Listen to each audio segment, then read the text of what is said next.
ভারতের ৭৭তম প্রজাতন্ত্র দিবস উপলক্ষে ঢাকায় ভারতীয় হাই কমিশনার এক জাঁকজমকপূর্ণ সংবর্ধনা অনুষ্ঠানের আয়োজন করেছে। কূটনৈতিক ও রাজনৈতিক অঙ্গনে আলোচনা ও অনুষ্ঠানে অংশ নেয় বাংলাদেশের বিভিন্ন রাজনৈতিক দলের নেতৃবৃন্দ সহ বিশিষ্ট ব্যক্তিরা।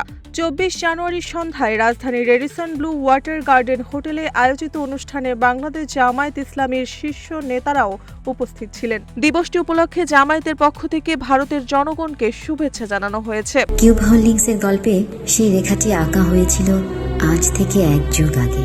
নকশাই আমাদের ভাষা। Cube holdings limited.